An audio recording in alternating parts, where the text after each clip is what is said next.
যারা নামাজ পড়েন তাদের জন্য একটা ভয়ের কথা আছে। কি ভয়? ভয় হইল যারা নামাজ পড়ে তাদের বিষয়েও তাফসিরের মধ্যে লিখছে রাসূলুল্লাহ সাল্লাল্লাহু আলাইহি সাল্লাম বলছেন তারাও নামাজ বিনষ্ট করে। এক নাম্বার, যারা নামাজের যে আরকানগুলো এগুলো ঠিক মতো আদায় করে না তারাও নামাজকে নষ্ট করে। ও রুকু দিয়া মাথাটা একটু আলগি দিয়া নিচের দিকে গেছে, এমন ভদ্রলোক আছে না? সেজদা একটা দিয়া মাথাটা একটু উড়াইয়া আরেকটা বাড়ি মারে, ঠুস করে দুটা বাড়ি মারে, বুঝছেন?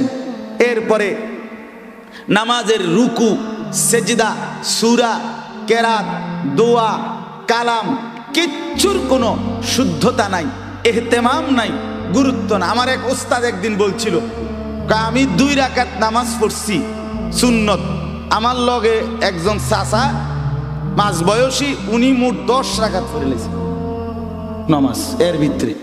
আমি উনারে জিগাইলাম, চাচা ঘটনা কি? আমি 2 রাকাত পড়তে পড়তে আপনি 10 রাকাত পড়ে লেলেন।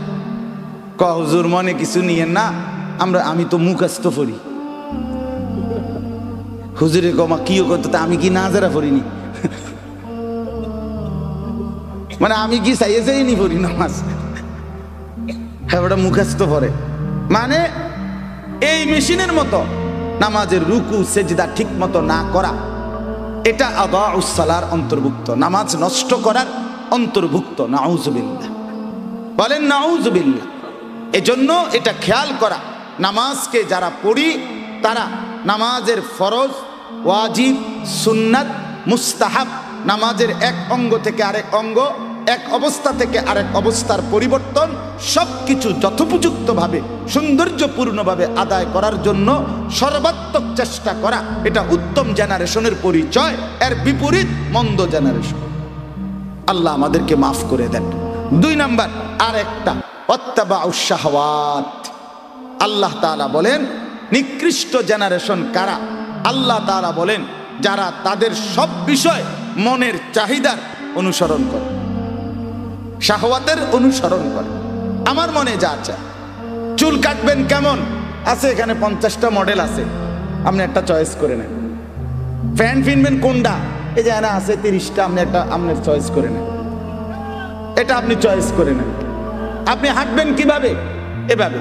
অর্থাৎ মোবাইল দেখে, নাচ দেখে, নারী দেখে, গায়ক দেখে, খেলোয়াড় দেখে, ওই বিভিন্ন ফ্যাশন দেখে নিজের মনে যেটা মন চাইছে, এখানে আছে 10টা, আমি একটা পছন্দ করে নিলাম।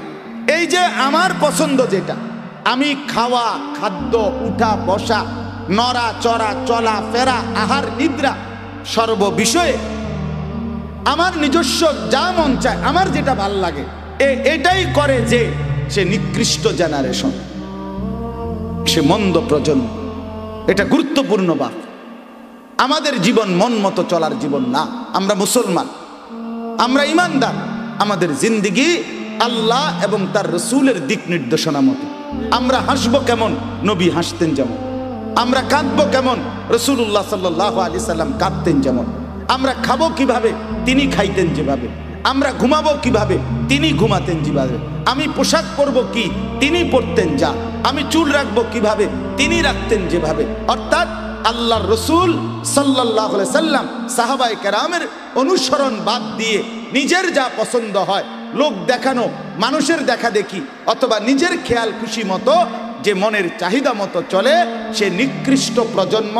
কোরআনের অন্য জায়গায় আল্লাহ তাকে, কসম খোদার, আল্লাহ তাকে বলছে মনের চাহিদা মতো যে চলে, মনের ইচ্ছা মতো যে চলে, সে জানোয়ার, জানোয়ার, জানোয়ার।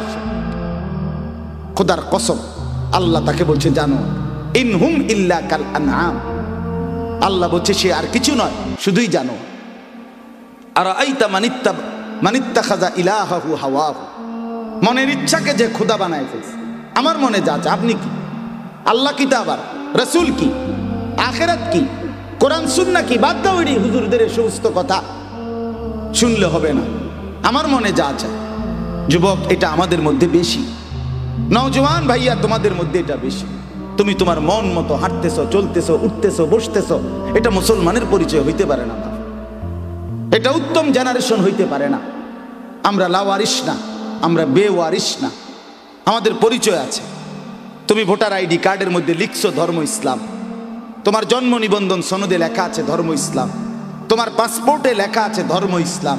তুমি ইচ্ছা করলে আড়াল করতে পারবা না নিজের পরিচয়, আড়াল করা যাবে না। বাপ বেঈমান কাফের মুশরিক যখন জুলুম করবে তখন শুধু হুজুর মারবে না, সবাইকে